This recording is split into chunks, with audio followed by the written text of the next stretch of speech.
Hello everyone, welcome you all to physics वारी। आशा करता हूँ आप लोग अच्छे होंगे और पढ़ाई कर रहे होंगे। आज के लेक्चर में हम देखने वाले हैं रिफ्लेक्टिंग टेलीस्कोप। हमने लास्ट लेक्चर में देखा था रिफ्रैक्टिंग टेलीस्कोप। अगर आपको रिफ्रैक्टिंग टेलीस्कोप के बारे में जानना है तो आप लास्ट लेक्चर देखिए, उसके बाद हम उसे आप देख कर आइए ताकि जो भी वहाँ पर हमने फार्मूले यूज किए हैं वो कैसे आए हैं, यहाँ पर भी आपको समझ में आए कि यहाँ पर प्रोसीजर क्या हो रहा है। तो जो हमने रिफ्रैक्टिंग टेलीस्कोप देखा था उसमें दोनों जो ऑब्जेक्टिव एंड आईपीस दोनों ही लेंस थे, वहाँ पे हमने कॉन्वेक्स लेंस का यूज़ किया था।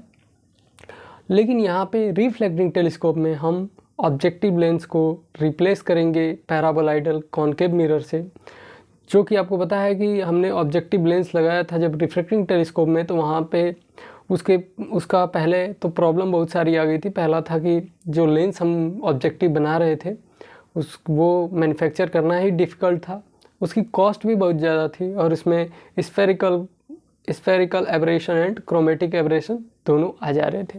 तो यहाँ पे जब हम रिफ्लेक्टिंग टेलीस्कोप की बात करेंगे तो वहाँ पे क्रोमेटिक एंड स्फेरिकल एब्रेशन नहीं रहेगा। तो हम चलिए देखते हैं रिफ्लेक्टिंग टेलीस्कोप। रिफ्लेक्टिंग टेलीस्कोप में हमें देखना है सबसे पहले कैसा ग्रेन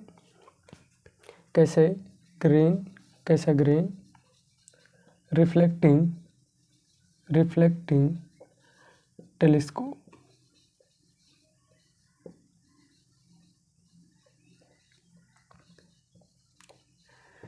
जो कैसे ग्रेन रिफ्लेक्टिंग टेलीस्कोप है।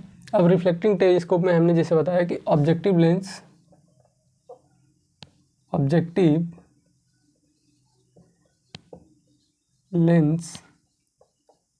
is replaced by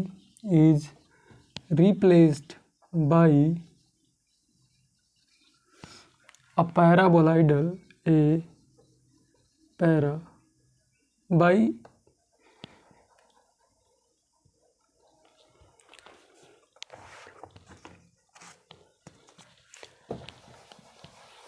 is replaced by objective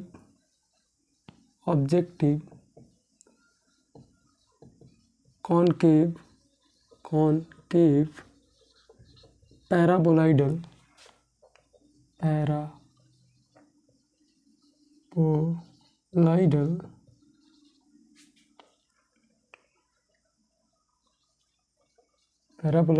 mirror।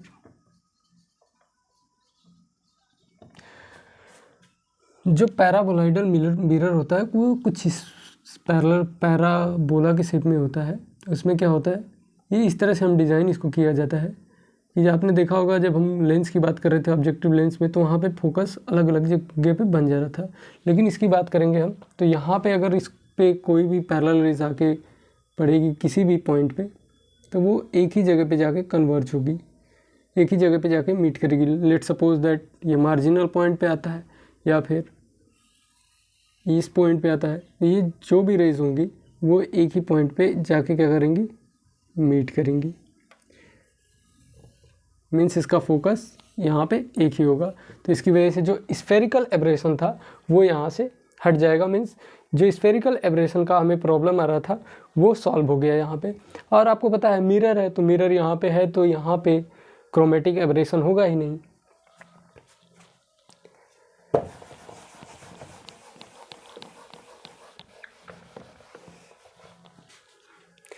यह है हमारे पास पैराबोलाइडल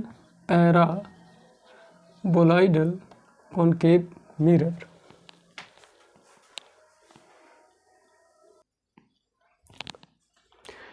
नॉइस हो रहा था, खैर कोई बात नहीं। अब हम देखते हैं इसको अगेन। ये आपको हमने बताया ये है पैराबोलाइडल कॉन्केव मिरर, पैराबोलाइडल कॉन्केव मिरर। अब मैंने बताया ये मिरर है और इसको इस तरह से डिज़ाइन किया गया रहता है कॉन्केव मिरर को पैराबोलाइडल शेप में कि इसमें जो स्फेरिकल एब्रेशन है वो क्या हो जाता है, ख़त्म हो जाता है। No spherical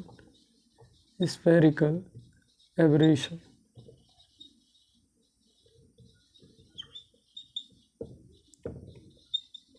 and second thing, इसमें कोई क्रोमेटिक एब्रेशन भी नहीं होता है। आपको पता है क्रोमेटिक एब्रेशन तभी होगा जब वहाँ पे रिफ्रैक्टिंग होगा, रिफ्रैक्टिंग लेंस होगा, मीन्स रिफ्रैक्टिंग टेलीस्कोप होगा, वहाँ पे होगा। जब ऑब्जेक्टिव लेंस हम यूज़ करते हैं तो वहाँ पे रिफ्रैक्शन होता है। जब रिफ्रैक्शन होगा तो वहीं पे क्रोमेटिक एब्रेशन हमको देखने को मिलता है, लेकिन यहाँ पे रिफ्रैक्शन नहीं हो रहा है, जिसकी वजह से यहाँ पे सिर्फ रिफ्लेक्शन हो रहा है ऑब्जेक्टिव कॉनकेव पैराबोलाइडल मिरर से। तो यहाँ पे जो स्फेरिकल जो क्रोमेटिक एब्रेशन था वो भी नहीं होगा। तो यहाँ पे क्या होगा, no chromatic aberration, no chromatic aberration. यहाँ पे कोई क्रोमेटिक एब्रेशन भी नहीं होगा। लेट्स सपोज दैट ये है हमारे पास कैसागिरियन रिफ्लेक्टिंग टेलीस्कोप। अब हम उसे देखेंगे। पहला है, इसमें एक मिरर लगा है, पैराबोलाइडल कॉनकेव मिरर। अब यहाँ पे जो भी ये है इसकी, इसे थोड़ा हम इधर बना लेते हैं ताकि अच्छे से डायग्राम बने। वहाँ तक आपने नोट डाउन कर लिया होगा आई होप। ये रहा हमारा पैराबोलाइडल कॉनकेव मिरर, ये हमारा पैराबोलाइडल कॉनकेव मिरर है। यहाँ पे कुछ प्रिंसिपल एक्सिस होगी इस तरह से। अब क्या होगा कि अब आपको पता है जो भी लाइट रेज आएंगी वो इन्फिनिटी से आएंगी इस मिरर पे। तो यहाँ पे लाइट रेज आई इन्फिनिटी से, सपोज दैट जब इस मिरर पे आएंगी तो ये मिरर क्या करेगा, इन्हें रिफ्लेक्ट करेगा और ये रिफ्लेक्ट करके क्या करेंगे, फोकस पे मीट करेंगे। तो ये कुछ इस तरह से जाएंगे।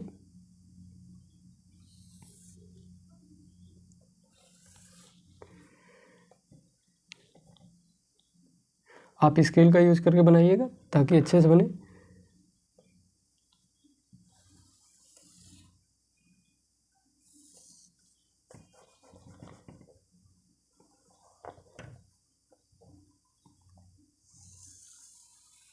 ये दो पैरेलल रेज आई, यहाँ पे रिफ्लेक्शन के बाद ये क्या करेंगे, यहाँ पे मीट करेंगे। जब मीट करेंगे तो मीन्स यहाँ पे इमेज फॉर्म होनी चाहिए, आई डैश फोकस है इसका। लेकिन हम क्या करते हैं, ये यहाँ पे हम इसे मीट नहीं होने देते और यहाँ पे हम लगा देते हैं एक कॉन्वेक्स मिरर। यहाँ पे हम लगाते हैं एक कॉन्वेक्स मिरर, यहाँ पे लगा देंगे हम कॉन्वेक्स मिरर।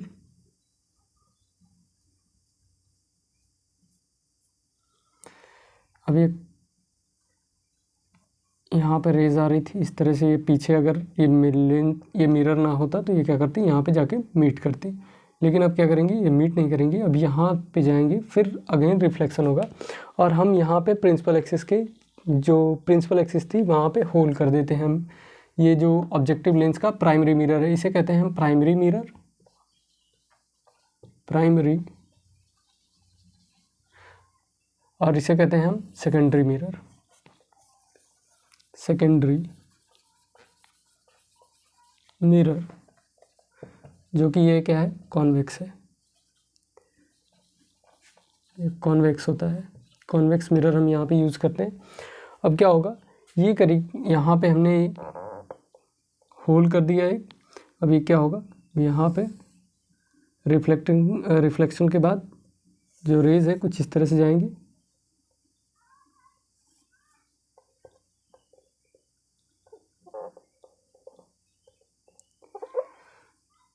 रिफ्लेक्शन के बाद इस तरह से जाएंगी सेकेंडरी मिरर से रिफ्लेक्शन होने के बाद। और यहाँ पे हम क्या करते हैं, यहाँ पे एक आईपीस लगाते हैं। आईपीस में अगेन हम लगाएंगे कॉन्वेक्स लेंस। जब लगाएंगे यहाँ पे तो ये जाएंगी और यहाँ पे हमें देखने को मिलेगा, ये हमारी आईज है।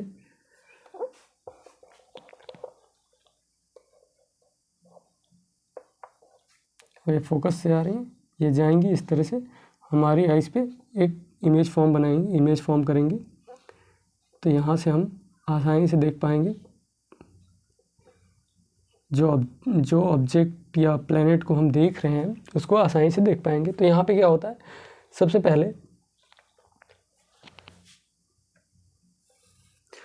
पहले आएगी जो इन्फिनिटी से रेज आएंगी वो पैरेलल आएंगी। प्राइमरी जो ऑब्जेक्टिव मिरर का जो ऑब्जेक्टिव है, ऑब्जेक्टिव में जो प्राइमरी मिरर है उस पर क्या करेंगे, फॉल करेंगे। ये क्या करेगा, फोकस पे बनाएगा अपना इमेज, आई वर्चुअल बनाएगा, आई बनाएगा। अब यहाँ पे इमेज तो बनती रियल, लेकिन यहाँ पे हमने क्या किया, एक मिरर, अगेन मिरर हमने रख दिया जो कि है सेकेंडरी मिरर। जब सेकेंडरी मिरर हम यहाँ पे रखेंगे तो ये क्या होगा, अब यहाँ पे आई डैश वर्चुअल इमेज हो जाएगा, और यहाँ पे इमेज तो आई डैश पे बननी चाहिए, आई डैश बननी चाहिए, फोकस पे बननी चाहिए, लेकिन नहीं बनी यहाँ पे, क्योंकि हमने सेकेंडरी मिरर लगा दिया जो कि कॉन्वेक्स मिरर है। अब यहाँ से रिफ्लेक्शन होगा, और रिफ्लेक्शन होने के बाद हम यहाँ पे लगा देंगे एक आई पीस। आई पीस क्या होगा, कॉन्वेक्स लेंस, आई पीस लगाएंगे, और यहाँ से हम ऑब्जेक्ट को ऑब्जर्व करेंगे। तो इसका जो कॉस्ट होता है वो भी उतना ज़्यादा कॉस्टली नहीं होता है। ये इजी टू मैन्युफैक्चर, ये जो लेंस है ये जो मिरर है हमें बनाने में इजी होता है in comparison to objective lens, जो कि कॉन्वेक्स लेंस हमने कल देखा था लास्ट लेक्चर में। एंड फोर्थ वन, ये कॉस्टली भी नहीं होता, नॉट टू मच कॉस्टली, उतना कॉस्टली नहीं होता, नॉट टू मच कॉस्टली,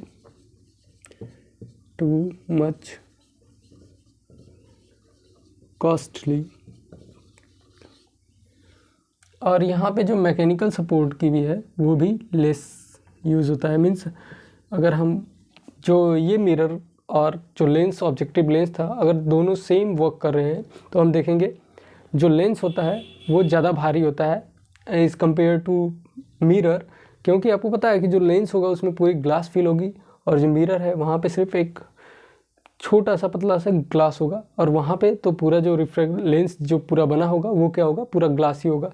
तो यहाँ पे क्या होगा, इज इट नॉट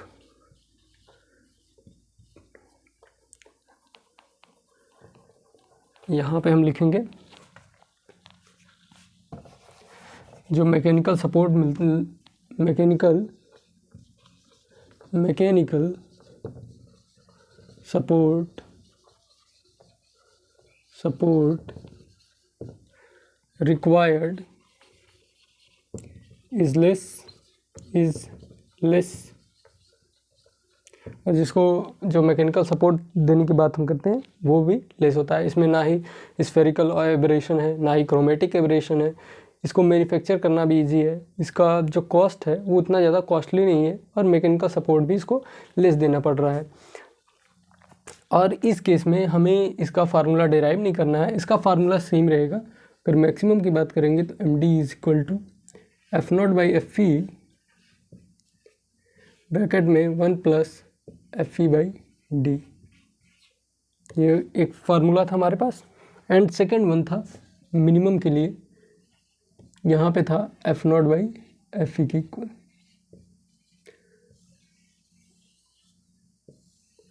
तो यहाँ पे जो आई पीस होता है वो सेम जैसा रिफ्रैक्टिंग टेलीस्कोप में वर्क कर रहा था वैसा यहाँ पे भी वर्क करता है।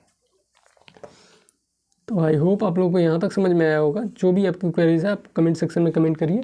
यहाँ तक पहले आप पॉज करके नोट डाउन कर लीजिए, इसके बाद देखते हैं हम न्यूटोनियन टेलीस्कोप।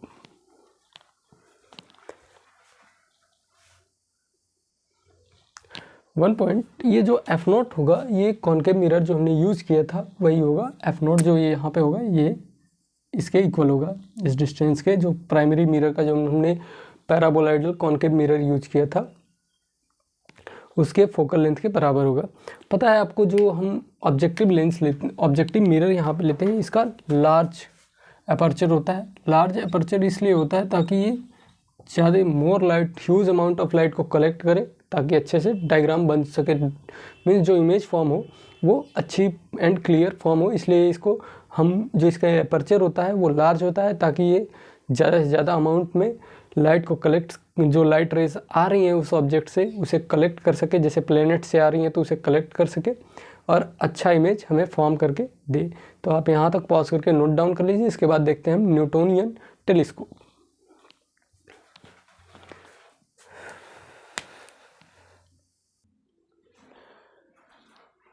न्यूटोनियन टेलीस्कोप जो होता है इसमें हम सेम जिस तरह से हम अभी यूज़ किए ऑब्जेक्टिव में paraboloidal concave mirror, as it is हम यहाँ पे पैराबोलाइडल कॉनकेव मिरर यूज करते हैं,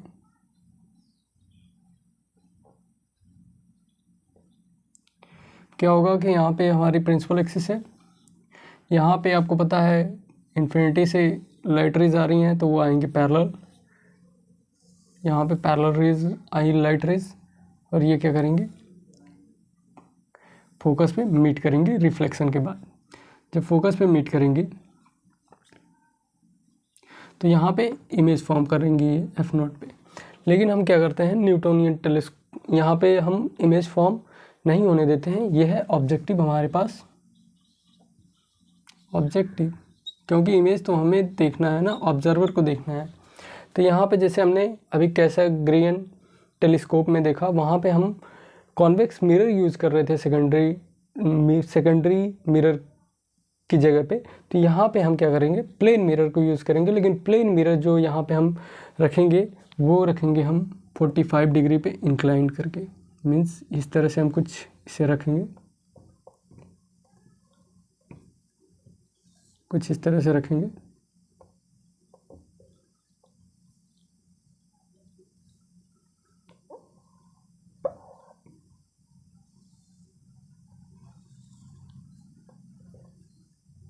यहाँ पे इसे हम 45 डिग्री पे इंक्लाइन करेंगे, इसे हम बाहर शो करते हैं।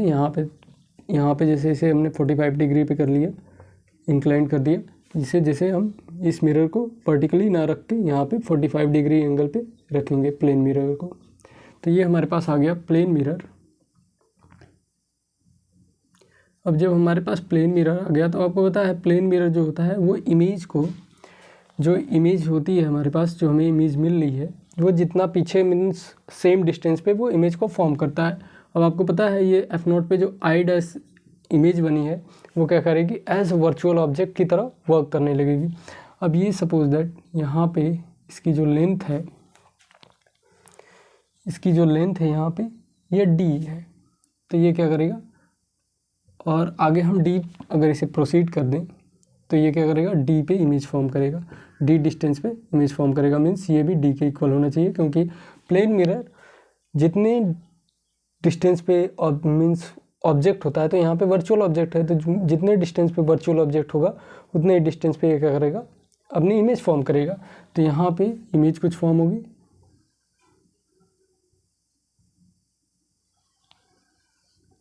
इसके बाद हम लगाएंगे eyepiece same convex lens, तो यहाँ पे हम लगाएंगे eyepiece convex lens, and after that इसके बाद हम यहाँ से ऑब्जर्व करेंगे।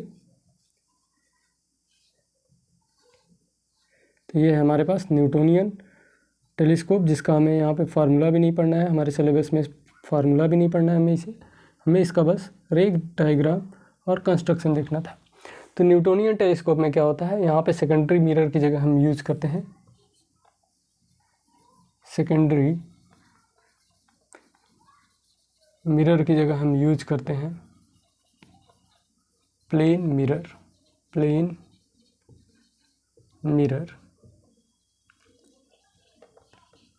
तो यहाँ पे हम सेकेंडरी मिरर की जगह यूज करते हैं प्लेन मिरर।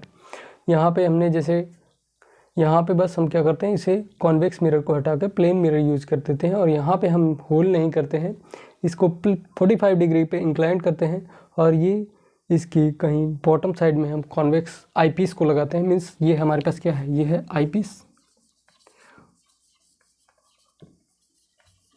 और ये आईपीस सेम वर्क करती है जैसे कि हमने बात की थी रिफ्रैक्टिंग टेलीस्कोप में।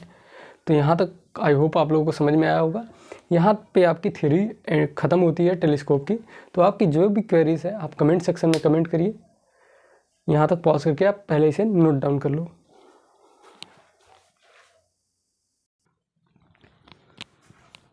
नाउ हम एक न्यूमेरिकल देखते हैं। The sum of focal length of two lenses of a refracting telescope is 105 centimetre. कह रहा है कि हमारे पास फोकल लेंथ जो दो लेंस लगे हुए हैं रिफ्रैक्टिंग टेलीस्कोप में, उनका सम है फोकल लेंथ का 105 सेंटीमीटर। आपको पता है कि रिफ्रैक्टिंग टेलीस्कोप में एक होता है हमारे पास ऑब्जेक्टिव लेंस जिसका फोकल लेंथ होता है F0 के इक्वल, प्लस जो दूसरा लेंस लगा होता है वो होता है आई पीस जिसकी होती है फोकल लेंथ वो होती है एफ के इक्वल। तो यहाँ पे लिखा है F O plus F E is equal to 105 centimetre के इक्वल है। Now next, the focal length of one lens is 20 times that of the other. कह रहा है एक लेंस है उसमें जिसका फोकल लेंथ है 20 times of focal length of other. Means कि अगर एक लेंस का 5 सेंटीमीटर या 20 सेंटीमीटर है तो उसका 20 टाइम्स है दूसरे लेंस का फोकल लेंथ 20 टाइम्स है। तो आपको पता है जो फोकल लेंथ होता है यहाँ पे, the focal length of one lens is 20 times that of the other. आपको पता है यहाँ पे ऑब्जेक्टिव जो लेंस होता है उसकी जो फोकल लेंथ होती है वो ज़्यादा होती है और आई पीस की कम होती है। मीन्स यहाँ पे जो एफ नॉट की वैल्यू होगी, F not is equal to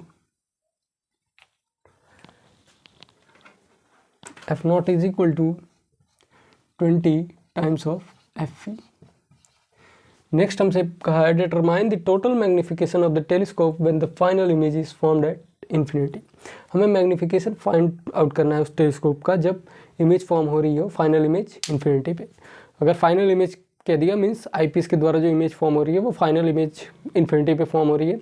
आपको पता है फाइनल इमेज कब इन्फिनिटी पे फॉर्म हो रही थी? हमने देखा था रिफ्रैक्टिंग का सेकेंड केस रिफ्रैक्टिंग टेलीस्कोप में, वहाँ पे नॉर्मल एडजस्टमेंट जो रिलैक्स्ड आइस का केस था वहाँ पे इमेज जो फॉर्म हो रही थी वो हो रही थी इन्फिनिटी पे। तो इस केस में जो हमारे पास मैग्नीफिकेशन का फार्मूला था m is equal to F not by F E. हमें m की वैल्यू फाइंड आउट करनी है यहाँ पे। तो यहाँ पे अब इन दोनों को की हेल्प से हम एफ नॉट और एफ ई की वैल्यू फाइंड आउट करेंगे। तो यहाँ पे एफ नॉट को हम क्या लिख सकते हैं? 20 एफ ई के इक्वल है। 20 F E plus F E is equal to 105 centimetre.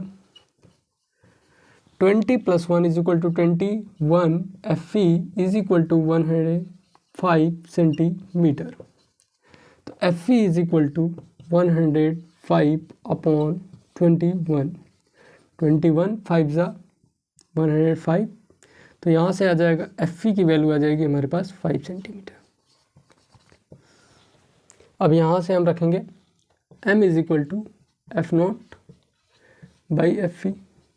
F not की वैल्यू क्या है? 20 एफ ई की इक्वल है, 20 इंटू एफ ई की इक्वल है 20 times of focal length of eyepiece. तो 20 टाइम्स फोकल लेंथ जो आई पीस का है वो 5 है, तो 20 इंटू 5 सेंटीमीटर। एफ ई की वैल्यू हमारे पास है 5 सेंटीमीटर की इक्वल। 5 सेंटीमीटर, 5 सेंटीमीटर से 5 सेंटीमीटर कैंसिल आउट हो जाएगा। तो यहाँ से हमारे पास m की वैल्यू मिलेगी वो होगी 20। तो जो मैग्नीफिकेशन होगा इस केस में वो होगा 20। तो आप यहाँ तक पॉज करके नोट डाउन कर लीजिए। इसके बाद अगला क्वेश्चन हम देखते हैं।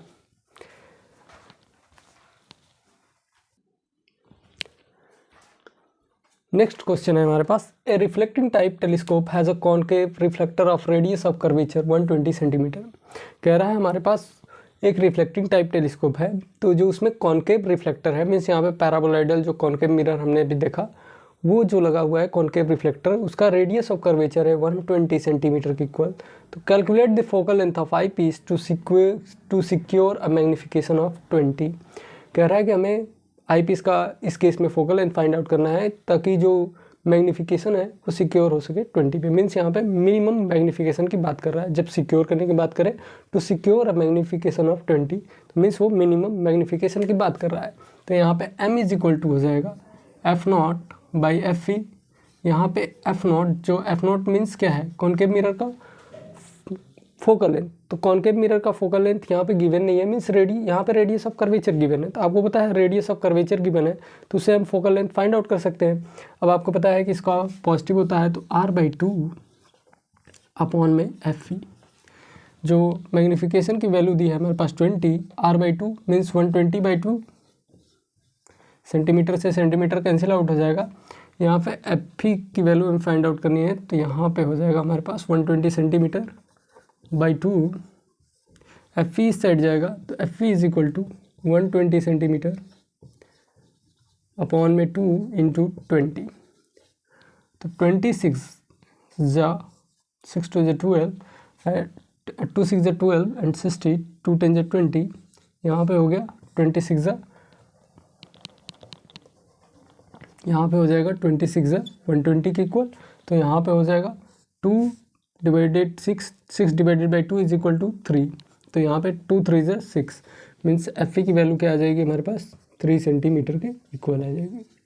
इस केस में जो फोकल लेंथ होगा आई पीस का वो होगा 3 सेंटीमीटर के इक्वल।